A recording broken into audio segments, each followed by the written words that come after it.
Excellent. NASA Hunch Supply Pod Mover. Okay.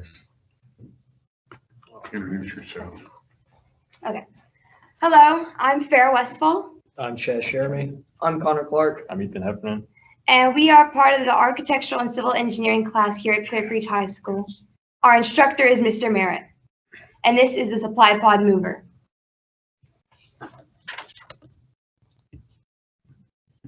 Hold on.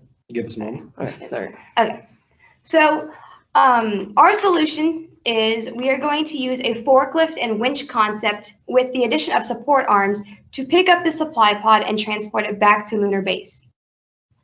We are going to use a hitch connector and a hitch receiver to connect our supply pod transport onto the back of the SEV. And we are going to use support arms to go over the supply pod to ensure that it is secure. Next slide. This one. Oh, okay. We have many positive aspects to this transport as it is super simple. We only have 13 parts. It has easy access as we can use the transport through the push of a button from inside the SEV. It is lightweight as we are using aluminum alloy 7075-T6 as one of the main materials for this project. It is super durable. It is minimal materials, and it is safer as it works well on rough terrain as there are no wheels, and we have these support arms, again, to ensure that the supply pod stays put. And the forks are very adjustable, as we can move them and change it for any shape and any size, as we didn't know what size or shape we were using for the supply pod, as it was still in development. And the most important aspect is that our supply pod transport is multi-purpose.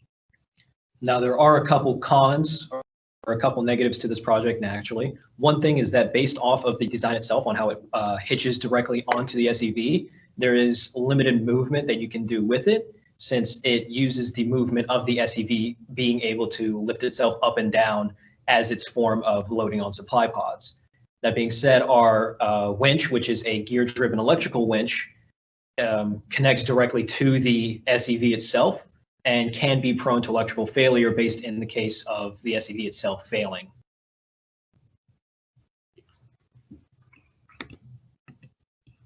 So this is the initial look of the transport, and we did this design on Inventor. We got this inspiration to make this design when we were at in our metal manufacturing shop here at Creek, actually. Chaz? Yeah, so what we did is we have our own hydraulic forklift, I forgot the name of it already, that we have here at Creek. So we saw that and we thought, what if we just throw a winch on top of that? And after a moment, we obviously decided that we need to add a couple more things to it. One such thing being a support arm because of the rough terrain of a lunar or Martian environment. The chances of a supply pod rolling off of the forks themselves is a possibility. So we wanted to minimize the possibility of that happening by using the support arms to cover it, to almost create like a case around it.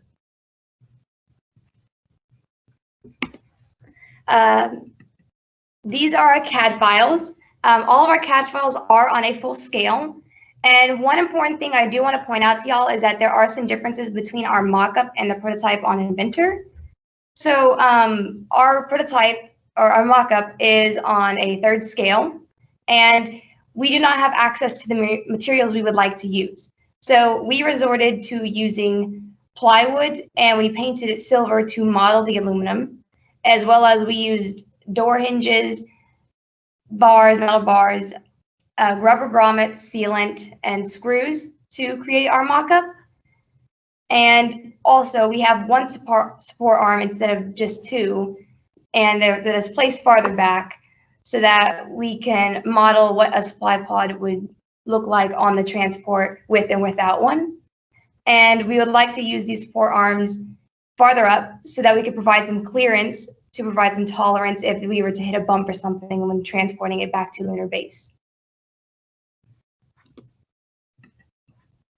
Okay, and we have other uses for the supply pod. Since we wanted to make it a multi-use, and we originally came up with just a simple design just to move the supply pod around, but we wanted to make it do more than that and to be of multiple uses. So other ways you can use this is the forks are going to be anodized aluminum to where you can possibly move debris out should you need to. We have also implemented a winch, which we're planning to use 100 feet of cable to so you can remove supply pods out of a crater should it fall in one. And the winch can also tow a trailer since the gravity on the moon is much lower than here on Earth, and the trailer will be a lot lighter, which wouldn't put too much stress on the winch. And these are the supply pod designs that we've come up with that, since there's no definitive design so far, we've implemented the forks can move horizontally to fit the shape of whatever supply pod they may come up with, as well as the support arms will lock it in and keep it secure so there's no foreign movements.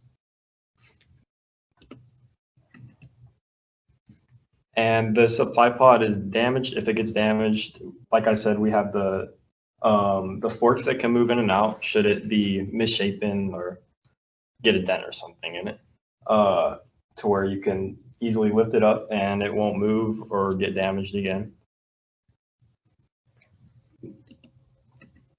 So this is the support back. This is basically the main piece of our whole entire design. This connects every piece together. And as you see on top of the piece, that's where the winch is going to sit.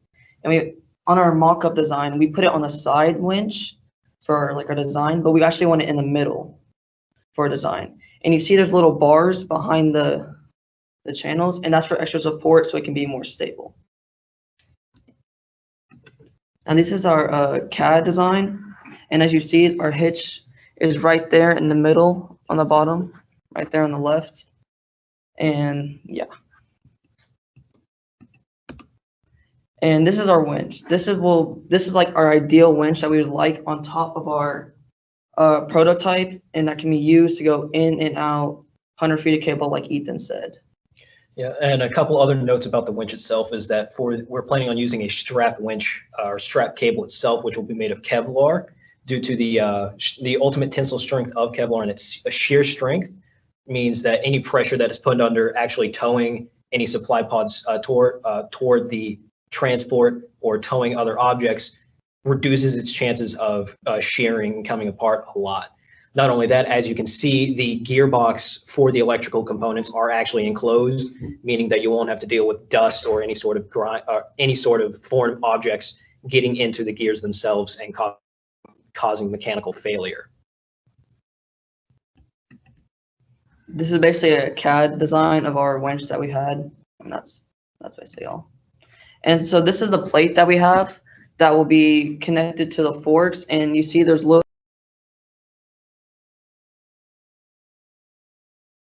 the forks will be on the pipe, and then you'll be able to adjust it in and out between to adjust the size of the supply pod.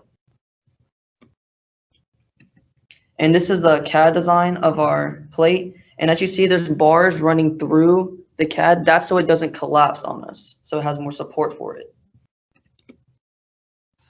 And these are basically the parts that we have. So there's grommers right here on the black ring that puts them on, our grommets, and that will connect it and make it stable. But we're actually going to use clamps for our actual design. We just use it because it's simpler. And those are the forks right there, and that is the pipe that goes through the plate. And as you see here, this is the CAD design of our forks. And as you can see, there's a little curve at the very end of the fork. That's used so we can dig into the moon dirt very easily. And this is the pipe that will be going through. And so this is the hitch that we have. So it's connected straight to the SCV, and it has very good support, and it's basically like a trailer hitch. And this is in that hole right there that you can see, that's where there's 2 pins that would be putting through. And so these are the pins that we have, and it's probably the best method that we've chosen. And as you can see, the bottom pin, it goes through the top pin right there through the hole, and through the bottom pin, there's actually a spring in it so it doesn't cause any malfunctions. And we made the hole big enough so we can fit 2 astronaut fingers through easily with the gloves on. And you see that these are the CAD files for all of them. Now, one note is the reason we chose aluminum 7075 T6 is because it's probably one of the strongest aluminum alloys. It was used primarily during or to manufacture aircraft from 1945 on. It has a tensile strength of close to 540 megapascals, meaning that any pressure that's going to be placed on it in a lunar environment will not be enough to cause any sort of warping or snapping of the aluminum itself. Not only that, but its stress elongation is close to 11%. So if it does have any sort of forces that are causing it to bend, it has a lot of tolerance for that. Not only that, we're going to be using a type 3 hard coat anodization on it to protect it from any sort of wear and tear, to electrically insulate it in cases of shock, and overall just make it more structurally sound. Now, not only that, no, actually, I think that's about it that we have for the aluminum itself. So, yep, now we're going to be demonstrating it. We'll stop presenting here. Oh, our camera is on. All right. So, for this ball, we're currently using as a kind of demo for our supply pod. As you can see, we have our forks here. These can be moved in and out. Oh, can someone hold this for me? Yeah. It's a lot stronger clamp than I thought. These grommets we're using as kind of a placeholder. These could be moved in and out based off of the size of the supply pod itself. Someone's receiving a call. And if I can hold that. Say we need to draw on the supply pod, we have a winch capable of doing so. Like I said, this will be a strap winch that can go up to 100 feet. If you're in a crater, say, then this winch can be used to bring it out of the crater so that we're not having to worry about damaging the SUV itself. 1 minute. And then once you have it on the transport itself under the forks, we have the support arms that can be brought down to cover it.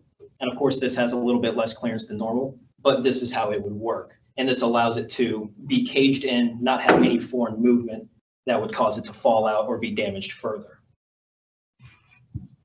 And that's it. That's what we got for you. That is terrific. You guys did a great job. All right. I'd like to open it up to comments and questions.